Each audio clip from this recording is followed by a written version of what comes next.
Welcome class 9th. Class 9th, now I'm going to start with the last type of animal tissues, and that is nervous tissue. Nervous tissue forms the nervous system of the body, and the two central organs of the nervous system are brain and spinal cord. Together, brain and spinal cord forms the central nervous system.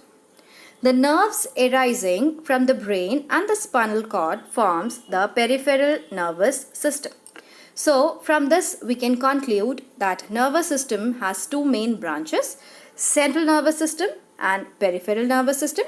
Central nervous system includes brain and spinal cord, whereas the peripheral nervous system includes the cranial nerves, that is arising from the brain, and the spinal nerves, that is arising from the spinal cord.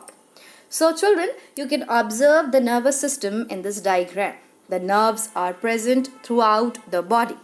These nerves are responsible for taking the stimulus. This means that neurons are responsible for taking the stimulus and responding according to that.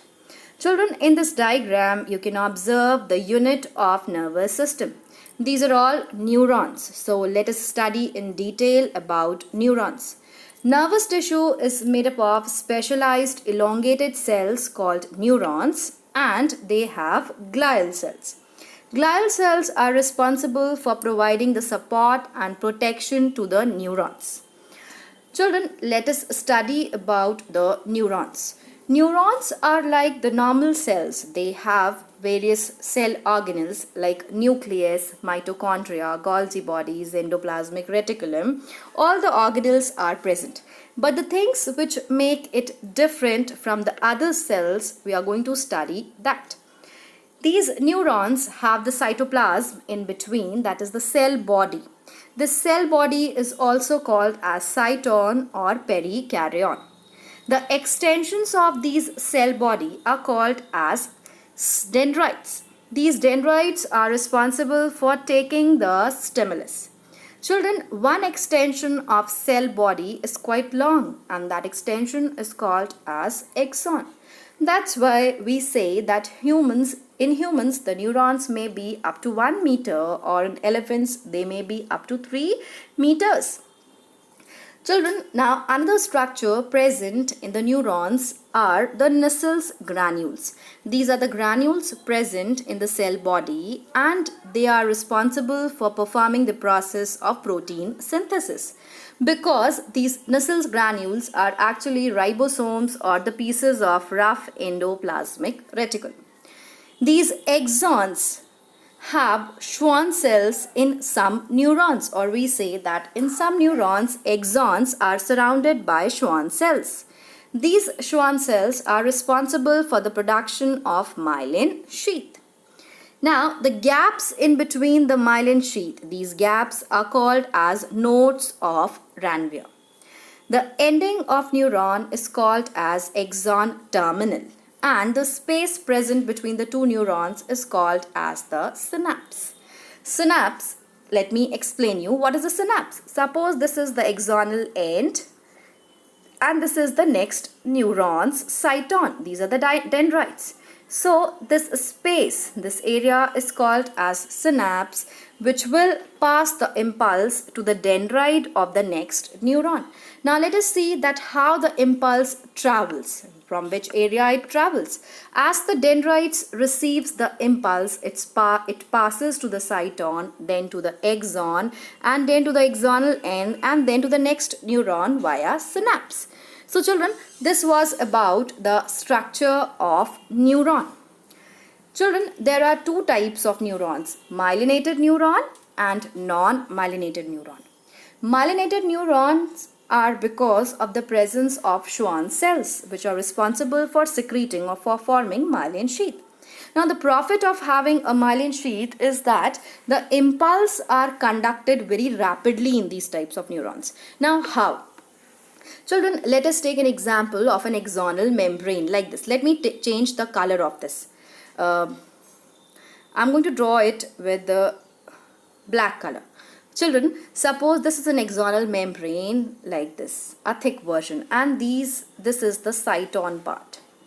Okay, these are the dendrites. As the impulse will reach here, already positive ions are present outside the membrane and negative inside, like this. Now these positive ions are the sodium ions. Also potassium ions are present inside the in the exoplasm, means the content inside the exon. Now children, as the impulse reaches here, the positive ions move inside and negative goes outside. Means the condition will be like this. This means that the 3 sodium ions have moved inside the exon and 2 potassium ions came out because of the sodium potassium pump present inside the membrane. So as the impulse reaches here, again the same situation will occur. Outer side will become negative and inner side will become positive. And because the impulse has passed from this position to this one, therefore this will again become positive and this will become negative. This area will become negative. So children, let me explain it to you again. Suppose this is an axonal membrane and these are positive, negative, like this. This is the outer part, this is the inner part. As the impulse will reach here, I'm going to show it in this diagram here. As the impulse will reach here, this part will become negative and the inner one will become positive because 3 sodium ions have moved inside and 2 potassium ions have moved outside. Then as this impulse will reach to the next place, it will become positive and this will again become negative. Whereas this area will become negative and this one will become positive, like this. This situation is showing here. So this is how the impulse is conducted from one to another place.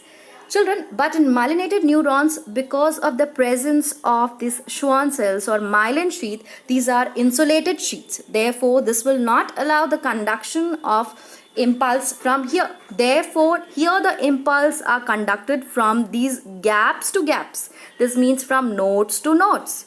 That is why we say that impulse in myelinated neurons are conducted rapidly as compared to non-myelinated neuron. So children, this was about the impulse conduction in myelinated and non-myelinated neurons. Now let us study about the types of neurons. Basically, there are 3 types of neurons: sensory, motor and interneurons. Sensory neurons are responsible for taking the impulses from the sensory structures and then taking it to the brain, whereas motor neurons are attached to the effector organ. Interneurons are the neurons present in between the sensory and the motor neurons. Now children, let's study about the structure of a nerve. Nerve is a cable-like structure. These cable-like structures are responsible for passing the impulses throughout the body. Let us study about the structure of a nerve. Children, these are the axons, these yellow part. Then these axons are surrounded by a myelin sheath. Then these myelin sheaths are surrounded by a tissue called as endoneurium. When many endoneuriums combine together, they form a collective bundle which is surrounded by a perineurium and are now called as vesicles. When many vesicles, like this one is a vesicle, this one is a vesicle, this one is a vesicle, this is a vesicle. When many vesicles combine together, they are surrounded by a connective tissue called as epineurium and together form a nerve. So children, this is the structure of a nerve. One more structure you can observe here by seeing the color differences. Here you can see a neuron. This one is a myelinated neuron. This one is an unmyelinated neuron. Now the green color endoneurium surrounds the neuron, and then when many endoneuriums together collectively are surrounded by perineurium, and then many perineuriums combines together and are embedded in a connective tissue called as epineurium, and they together form a nerve. So children, this was about the structure of the nerve. Now there are 3 types of nerves: sensory nerve, motor nerve and mixed nerve. Sensory nerves are responsible for taking the impulses from the sense organs to the brain or the spinal cord, whereas motor nerve is responsible for bringing back the impulse from the brain or the spinal cord to the effector muscle. Mixed nerve has both the type of fibers. They have both sensory and motor nerve fiber. So thank you class. This was all about the neurons and the nerves and impulse conduction. Please don't forget to like, share and subscribe. Thank you.